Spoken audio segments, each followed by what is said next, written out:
बिस्मिल्लाहिर्रहमानिर्रहीम।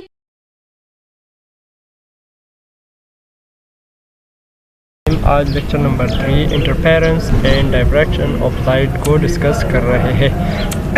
हम जानते हैं कि if two waves add up together कि बाज़ औक़ात टू वेव्स जो है ना वो बाहम मिलते हैं, एक दूसरे को सपोर्ट करते हैं और बाज़ औक़ात वो एक दूसरे के असर को ख़त्म करते हैं। If they start together then the net amplitude is increased, तो उसमें इजाफा होगा। मतलब अगर वो एक ही वक्त में जो है ना निकलते हैं तो वो दोनों बाहम ऐड हो जाएगी। लेकिन अगर एक if they start together then the net amplitude is increased, तो इसलिए उसका ये एम्पलीट्यूड बढ़ी जाएगा, मतलब वो एक दूसरे को सपोर्ट करेगी और इसको हम कंस्ट्रक्टिव इंटरफेरेंस कहते हैं। But if they start at different time, अगर वो मुख्तलिफ औकात पर निकलते हैं या और आउट ऑफ पेज, वो आउट ऑफ पेज होते हैं, सेम पेज एक पेज में नहीं होती, then the net amplitude is decrease, वो एक दूसरे की असर को कम करेगी। उसे डिस्ट्रक्टिव इंटरफेरेंस कहा जाता है। यहाँ पर आप देख सकते हैं कि ये दोनों एक ही वक्त स्टार्ट लेते हैं, एक ही वक्त पीक पर पहुँचते हैं और एक ही वक्त पर ये जो लोअर लेवल है वहाँ तक आते हैं, तो इसलिए उसका एम्पलीट्यूड बढ़ गया, मतलब कंस्ट्रक्टिव हो गया, एक दूसरे को सपोर्ट कर दिया। और यहाँ पर जब वो पीक तक पहुँचता है तो ये लोअर पॉइंट तक पहुँच जाता है। जब ये लोअर तक तो दूसरा पीक तक पहुँचता है, मतलब एक दूसरे के असर को कैंसिल करते हैं, तो ये हमारे साथ बनता है और उसको डिस्ट्रक्टिव इंटरफेरेंस कहा जाता है।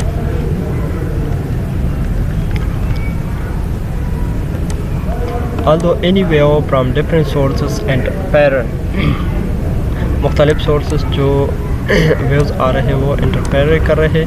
If one want to observe the interference of light then it is necessary to have a coherent source of light, कि अगर हम लाइट के इंटरफेरेंस को स्टडी कर रहे हैं तो उसके लिए लाइट जो सोर्स है, मतलब जिस सोर्स से लाइट निकलती है वो कोहेरेंट होना चाहिए। Coherent mean that both waves should have a fixed phase relative to each other, एक दूसरे के लिहाज से, मतलब दो वेव्स आ रहे हैं ए और बी, तो ए और बी दोनों वेव्स आपस में एक ही पेज में होना चाहिए, इसको कोहेरेंट कहा जाता है। Even with laser it is very difficult to produce coherent light from two separate sources, लेकिन मुख्तलिफ सोर्सेस आने वाली वेव्स आपस में कोहेरेंट होना बहुत मुश्किल है। Observing interference usually require taking two waves from a single source, तो वो सिंगल सोर्स से जब आ रहे हो तो फिर वो उसमें कोहेरेंट्स हो सकती है। यहाँ पर जो लाइट यहाँ जा रही है इस सुराख से या इस स्लेट से निकलती है, तो यहाँ पर कंस्ट्रक्टिव इंटरफेयर करके यहाँ पर वो बढ़ जाती है, मतलब दो बनते हैं, तो जब यहाँ से निकलती है तो फिर वो आपस में कंस्ट्रक्टिव हो जाती है, मतलब एक दूसरे को सपोर्ट करके यही वेव बनाती है।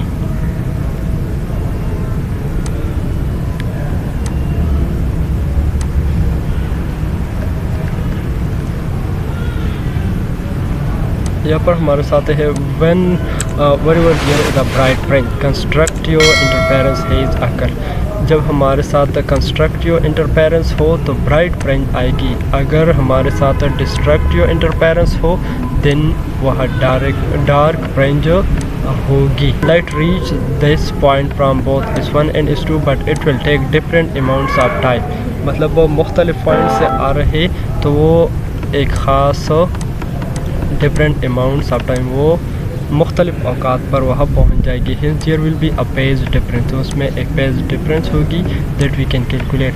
सो at the diagram below you can see that light from one of slit has to travel an extra distance, मतलब वो दोनों जो है ना वो मुख्तलिफ औकात पर पहुँच जाएगी, मतलब distance equal to d sine theta.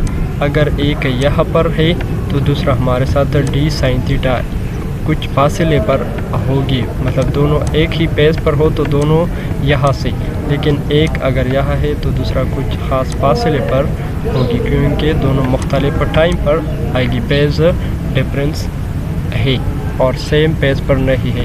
And so the extra amount of time it takes it d sine theta, तो उस फासला डिवाइडेड बाय उसका स्पीड, तो ये डिस्टेंस जो उनके दरमियान फ़र्क की वजह से, पेज डिफरेंस की वजह से आया है, वो इजाफी डिस्टेंस डिवाइडेड बाय इसका स्पीड, तो उतना एक्स्ट्रा टाइम वो लेगा। There will be constructive interference. अगर कंस्ट्रक्टिव इंटरफेरेंस है किस हालत में होगी? अगर हमारे साथ टी हो या 2t हो या 3t 4t एक्सेट्रा, मतलब हमारे साथ इन टी पर हमारे साथ जो है ना कंस्ट्रक्टिव इंटरफेरेंस होगी, और हमारे साथ उसका जो टाइम है वो ये डिस्टेंस डिवाइड बाय c के बराबर होगी।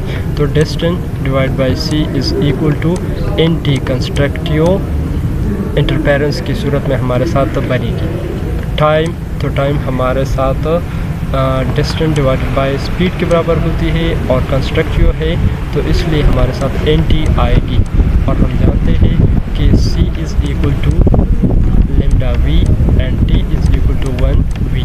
तो t की जगह हम ये 1/v की वैल्यू लगाकर n/v यहाँ से आएगी। यहाँ पर ये जो t है उसकी जगह हम 1/v लगाते हैं तो n/v आएगी। अब अगर हम c को यहाँ पर मल्टीप्लाई करें, यहाँ पर c को मल्टीप्लाई करें तो हमारे साथ c/v बन जाएगी, c/v। और यहाँ से इसके से हम फाइंड कर सकते हैं v को दोनों तरफ ले जाए, कैंसल v, तो हमारे साथ c/v बराबर होगी, c/v बराबर है लेमडा की, तो हमारे साथ n लेमडा यहाँ पर बन जाएगी। n लेमडा जो है ना वो c/v की जगह आया, तो हमारे साथ ये इक्वेशन कंस्ट्रक्टिव इंटरफेरेंस की सूरत में आएगी।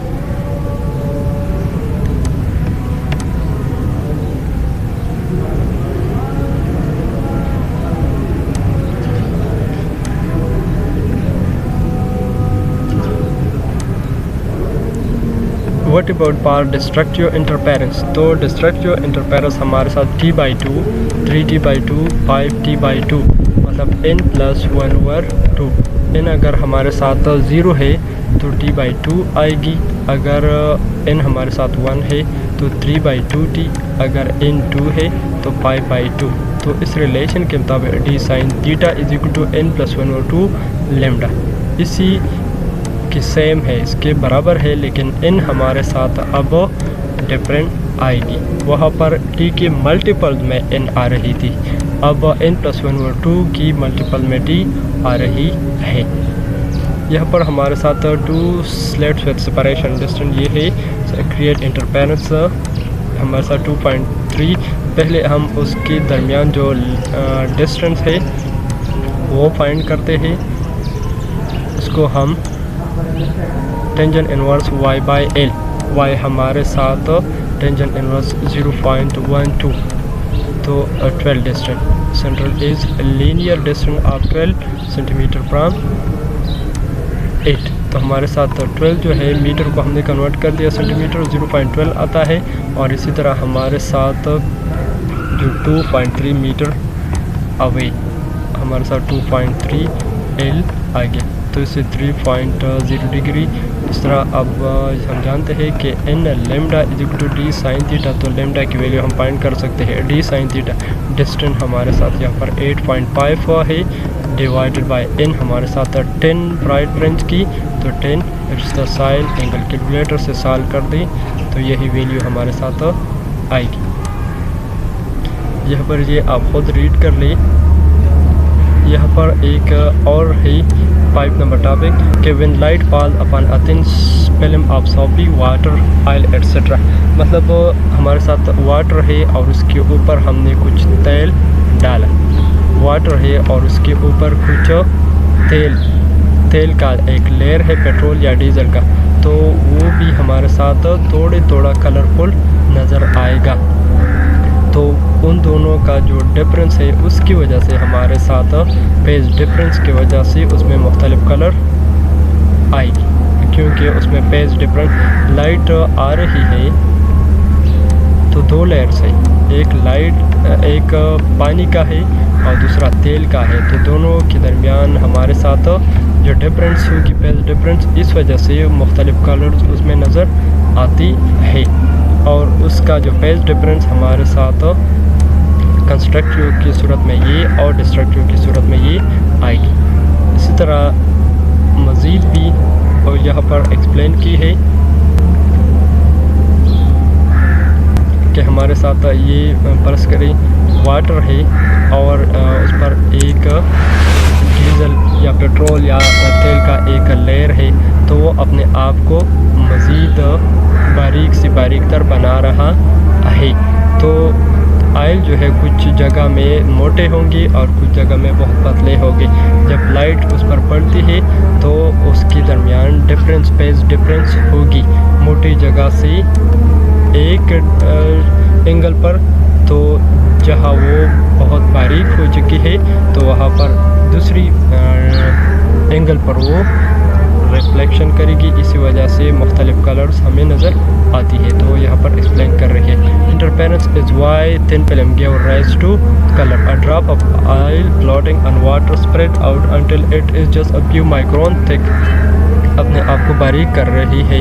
It will have thick and thin portion, उसमें थिन भी होगी और थिक भी होगी, फेज डिफरेंस होगी, इस वजह से हमारे साथ डिस्ट्रक्टिव इंटरफेरेंस आएगी और wavelength blue light interference destructive, जो हमें ब्लू लाइट के इंटरफेरेंस डिस्ट्रक्शन की वजह से हमें नज़र आएगी मुख्तलिफ कलर। डायफ्रैक्शन नेक्स्ट हमारे साथ है diffraction, the bending of light around objects is known as diffraction. मतलब यहाँ पर हमारे साथ लाइट आ रही है, जब लाइट यहाँ से निकलती है तो ये जगह हमारे साथ कलर होना चाहिए, यहाँ पर रोशनी होनी चाहिए, लेकिन यहाँ इस इलाके में भी जो है ना कुछ लाइट आ रही है वो यहाँ पर डिस्ट्रक्शन की वजह से, तो इस सायेदार जगह में जो लाइट आती है तो उसको डायफ्रैक्शन कहा जाता है।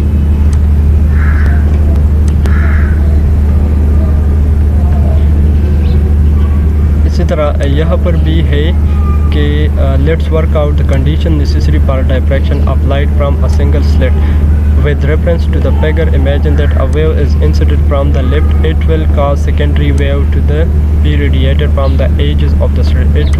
If one looks at angle theta, the extra distance that we have emitted from the lower slit must travel is w sin theta. वहाँ पर वो फासला d के बराबर था, अब यहाँ पर w का नेम दिया गया है, इसलिए वो जो डिफरेंस आ रहा है एक यहाँ पर तो दूसरा यहाँ से, तो वो हमारे साथ w sin theta is equal to वहाँ पर n लेमडा, यहाँ पर m लेमडा। सिंपल नेम्स और वेरिएबल चेंज है, बाकी सेम टू सेम एक्सप्लेनेशन है जो हमने ऊपर बयान कर दिया। नेक्स्ट हमारे साथ ये एग्जांपल गिवन है, वो आप खुद देख ली, वो इजी है।